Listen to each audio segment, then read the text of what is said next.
நீதிமொழிகள் 23:15 வாசிக்கலாம்.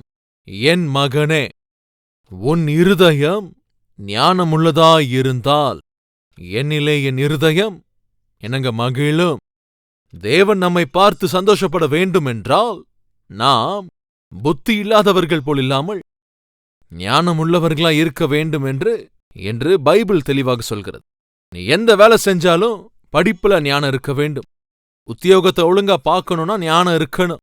குடும்பத்தை கட்ட வேண்டுமென்றால் ஞானம் இருக்க வேண்டும். பணத்தை சம்பாதிக்க வேண்டுமென்றால் ஞானம் வேண்டும். வியாபாரத்துல லாபத்தை சம்பாதிக்கணும் அப்படின்னா ஞானம் இருக்க வேண்டும்.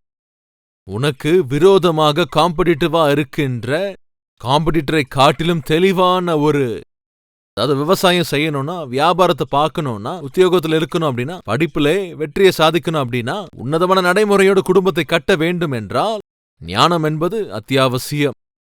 அந்த ஞானத்தை சம்பாதித்துக்கொள் என்று தேவன் நமக்கு சொல்லுகிறார். என் ஜனங்கள் ஞானம் இல்லாமல் அழிந்து போய்க் கொண்டிருக்கிறார்கள் என்ற ஒரு சந்தர்ப்பத்திலே தேவன் வேதனைப்படுவார். இந்நாளிலே நாம் எல்லோருக்கும் தேவையானது எதுன்னு சொல்ல முடியுமா உங்களால? சொல்லுங்க என்னன்னு? ஞானம். புத்திஹீனர்கள் தேவனுக்கு தூரமா இருப்பாங்க, தேவனை காயப்படுத்துவார்கள். புத்தி இல்லாதவன், புத்தி இல்லாத குமாரன் தன் தந்தைக்கும் தாய்க்கும் துக்கத்தை கொண்டு வருவான் என்று பைபிள் தெளிவா சொல்கிறது. இந்நாளிலே நாம் எல்லோருக்கும் தேவையானது ஞானம். ஞானம் என்ன பண்ணும் தெரியுமா? உங்க பிரச்சனையை தீர்த்து வைக்கும். உன் வாழ்க்கையிலே நீ சந்திக்கின்ற கஷ்டங்களுக்கு ஏற்றதான ஒரு பதிலை அது கொடுக்கும். அது இல்லை என்றால், நம் வாழ்க்கையில ஞானம் இல்லை என்றால், சின்ன சின்ன பிரச்சனைகளையுமே கூட தீர்க்க முடியாமல் தவிச்சுக்கிட்டே இருப்போம். சங்கட்டமான நிலைமைக்குள் தள்ளப்படுவோம். சந்தோஷத்தை இழந்து போவோம். ஒரு நாள் ஒரு வயதான காலத்திலே ஒரு தாய் பேங்குக்கு போறாங்க. பேங்குக்கு போய், ஐயா 10,000 ரூபாய அக்கௌண்ட்ல இருந்து எடுத்து கொடுங்கன்னு சொல்லி வித்ட்ராவல் ஃபார்மை ஃபில் பண்றாங்க. பேங்க்ல ஒரு 10,000 ரூபாய் தேவைன்னு அப்படியே எழுதி கொடுக்கறாங்க. அங்க உட்கார்ந்திருந்தவர் என்ன தெரியுமா சொன்னாரு? அம்மா, லைன்ல நிறைய பேர் இருக்கிறாங்க. உங்களுக்கு 10,000 ரூபாய் தேவைப்பட்டா வெளியே ஏடிஎம் மிஷின் இருக்கு, அங்க போய் உங்க ஏடிஎம் கார்டை போட்டு நீங்க பணத்தை அங்கிருந்து எடுத்துக்கலாம். அனாவசியமா என் டைமை வேஸ்ட் பண்ணாதீங்க. பெரிய லைன்ல நிக்கிறாங்க, அவங்கள காயப்படுத்தாதீங்க. வெளியே போய் இந்த ஏடிஎம் மிஷின்ல கார்டை போட்டு உங்களுக்கு தேவையான 10,000 ரூபாய் நீங்க எடுத்துக்கோங்க அப்படின்னு சொல்லி அனுப்பிட்டாரு. இந்த வயசான அந்த தாய், ஐயா என்கிட்ட அந்த கார்டு இருந்திருந்தா நான் ஏடிஎம் மிஷின்லயே எடுத்திருப்பேன். 10,000 ரூபாய் எனக்கு அர்ஜென்ட்டா தேவைப்பா, கொஞ்சம் தாங்கன்னு கேட்டப்போ, அம்மா கார்டை காணோம்னா என்ன அர்த்தம்? வேற எதுக்கு அந்த கார்டை நாங்க தரோம்? இந்த மாதிரி தேவையான நிலைமையில தான் நீங்க அந்த கார்டை யூஸ் பண்ணி பணத்தை டிரா பண்ணிக்கலாம் தானே, அதுக்கு தான் கார்டை கொடுத்துருக்குறோம் அப்படின்னு கத்துறாரு. நீங்க ஒரு வேலை பண்ணுங்கய்யா, என் அக்கௌண்ட்ல எவ்வளவு பணம் இருக்கோ அது எல்லாத்தையும் வித்ட்ரா பண்ணிட்டு நான் இங்கிருந்து அப்படியே கிளம்பிடுறேன், என் பணத்தை மட்டும் எடுத்து கொடுங்கன்னு சொல்லி அக்கௌண்ட் நம்பரை சொல்லிட்டாங்க. அவர் செக் பண்ணி பார்க்கும்போது அந்த அக்கௌண்ட்ல பார்த்தா சும்மா 1 கோடி ரூபாய் இருக்குங்க. அப்போ இவங்க கேட்கறாங்க, அந்த 1 கோடி ரூபாய் எனக்கு எடுத்து கொடுத்துருங்கன்றாங்க.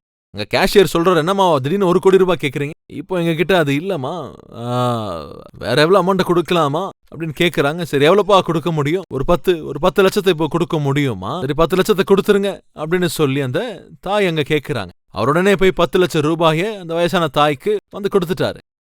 அந்த 10 லட்சம் ரூபாயில 10,000 அவங்க எடுத்துக்கிட்டு 9,90,000 ரூபாய, தம்பி இதே அக்கௌண்ட்ல டெபாசிட் பண்ணிருங்கன்னு சொல்லிட்டாங்க. இந்த கேஷியர் வாயிலிருந்து வார்த்தை வரல. வயசான காலத்துல இருக்கிற இந்த தாய் ஒரு பிரச்சனையை எதிர்கொள்றாங்க. சோ அந்த பிரச்சனையை எப்படி தீர்த்தாங்கன்னு சொல்ல முடியுமா? சொல்லுங்க, எப்படி அதை பண்ணாங்கன்னு. ஞானத்தோடு தீர்த்தார்கள். அன்பு சகோதரனே, சகோதரியே, இந்நாளில் நமக்கு தேவையானது ஞானம். புத்தியோட வாழ வேண்டும். புத்திஹீனத்தினாலே ஞானத்தை இழந்து போவதால் நம்முடைய வாழ்க்கையில எத்தனையோ பிரச்சனைகள், அதை எதிர்கொள்ள முடியாம அப்படியே தவிக்கிறோம். அதனால்தான் தேவன் சொல்றார், என் மகனே ஞானத்தை சம்பாதித்துக்கொள், அப்போ நானும் சந்தோஷப்படுவேன், நீயும் சந்தோஷப்படுவ. என்று நம்ம எல்லாரும் ஞானத்துடனே வாழ வேண்டும். அப்படியே ஞானத்தை சம்பாதிக்க வேண்டும் என்றால் அது எப்படிங்க சாத்தியமாகும்? ஒரே ஒரு விசை நான் நினைவுபடுத்துகிறேன். நம்மளை சுத்தி அநேக பெரியவர்கள் இருக்கிறார்கள். அம்மம்மா இருப்பாங்க, பாட்டிலா இருப்பாங்க, தாத்தா இருப்பாங்க. எப்பொழுதாவது உங்களுக்கு நேரம் வாய்க்கும் போது அவங்க கிட்ட கொஞ்சம் போங்க, அவங்க கூட அப்படியே உட்காருங்க. தாத்தா, நீங்க எனக்கு சொல்லிக் கொடுக்க நினைக்கிற விலையேறப்பட்ட பாடம் ஏதாவது உண்டா அப்படின்னு கேளுங்க. கட்டாயமாக தங்கள் வாழ்க்கையிலே தாங்கள் அனுபவபூர்வமாக தெரிந்து கொண்ட பாடங்களை உங்களோட பகிர அவர்கள் ஆசைப்படுவார்கள். ஆச்சே பாட்டி, சொல்லுங்க, நீங்க எனக்கு சொல்லிக் கொடுக்க நினைக்கிற விலையேறப்பட்ட பாடம் ஏதாவது இருக்கா அப்படின்னு சொல்லி பெரியவர்களா இருக்கிற அவர்களிடத்தில் போய் உட்கார்ந்து அவர்கள் கொண்டிருக்கிற அந்த ஞானத்தை நாம் அதை பெற்றுக்கொள்வோம் என்றால் எவ்வளவு நலமா இருக்கும். சகோதரனே, சகோதரியே, பெரியவர்களுக்கு இன்று மரியாதையே கிடையாது. அவர்கள் பச்சமாய் அன்பு, அரவணைப்பு, பாசத்தை காட்டக்கூடிய, காண்பிக்க வேண்டிய கவனிங்க. நாம அவர்களை அலட்சியமாக பார்க்கிறோம். தயவு செஞ்சு கவனிங்க. வயசுல பெரியவங்க, அனுபவத்தோடு இருக்கிறவர்கள், அனுபவபூர்வமாக அவர்கள் கற்றுக்கொண்ட பாடங்களை, இந்த விலையேறப்பெற்ற பாடங்களை நமக்கு கற்றுக் கொடுப்பார்கள் என்றால், நம் வாழ்க்கையில் 1000 புஸ்தகங்களை வாசித்து வரும் ஞானத்தை காட்டிலும் ஒரு அரை மணி நேரம், 1 மணி நேரம் அவர்களோடு செலவிடுவோம் என்று சொன்னால், அவர்கள் தருகின்ற, ஷேர் பண்ணுகின்ற அந்த ஞானம் மிக விலையேற பெற்றது அப்படிங்கறத நீங்க மறந்து போயிடாதீங்க.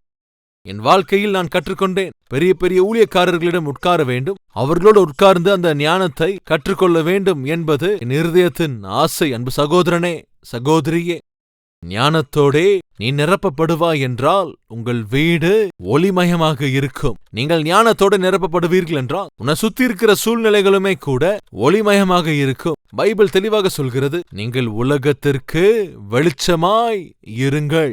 நீ இருளிலே அப்படியே வாழ்ந்து உன்னை சுத்தி இருக்கிறவர்களையும் அதே இருட்டுக்குள்ளாக நீ வாழ வைப்பதை விட, நீங்கள் வெளிச்சத்துக்குரியவர்களாக வாழ்ந்து நீயே ஒரு கேண்டில் மாதிரி, ஒரு விளக்கை போன்று உங்கள் வாழ்க்கையை நீங்கள் மாற்றிக்கொள்வீர்கள் என்றால் உங்க வீடு வெளிச்சமா இருக்கும். அந்த தாய் அதை தான் செஞ்சாங்க. இருள்மயமா இருக்கிற தன்னுடைய குமாரனின் வாழ்க்கையிலே, அதாவது வாழ்க்கையை, எதிர்காலத்தை அப்படியே வெளிச்சமா ஆக்குனாங்க. அம்மா அப்பா, ஜெபத்தினால் உங்கள் பிள்ளைகள் வாழ்க்கையை வெளிச்சமாக்குங்க. தேவனோட உதவியோடு சகோதரனே, சகோதரியே, உங்க குடும்பத்தை வெளிச்சமாக்குங்க. தம்பிமார், தங்கைமார், பின்தங்கியிருக்கிற, படிப்புல பின்தங்கியிருக்கிற உங்கள் வாழ்க்கையை தேவனோட உதவியோடு வெளிச்சமாக்க முயற்சி செய். நீ வெளிச்சமாக இருக்க வேண்டும். இந்த உலகத்திற்கு வெளிச்சமாக இருக்க வேண்டும். அது கவனி, தேவன் அருளி செய்கிற அவருடைய ஞானத்தினால்தான் நமக்கு சாத்தியமாகும். நீ எங்க இருக்கிறாயோ அங்கே வெளிச்சத்தை நீ வெளிப்படுத்த வேண்டும். வெளிச்சத்துக்கு உரியவர்களாக வாழ வேண்டும். இந்த முடிவெடுத்திருக்கிறவர்கள் கை உயர்த்த முடியுமா? ஜெபிக்கலாம்.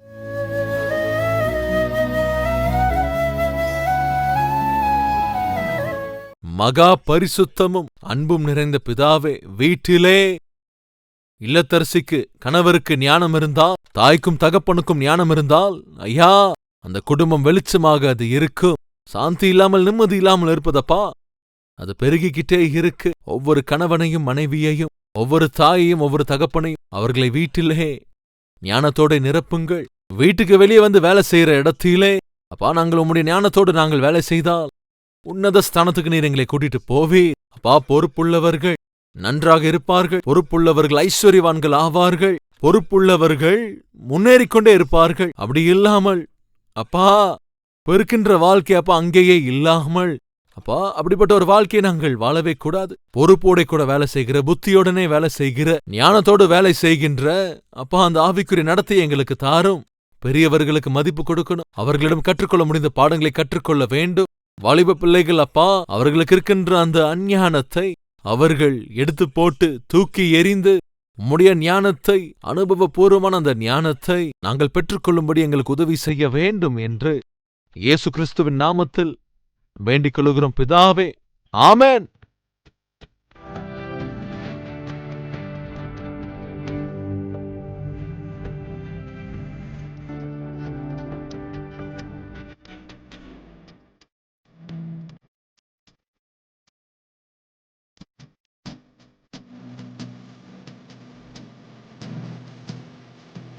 சுருக்கமான தேவ செய்தி உங்களுக்கு ஆசீர்வாதமாக இருந்திருக்கும் என்றால் லைக் செய்யுங்கள்.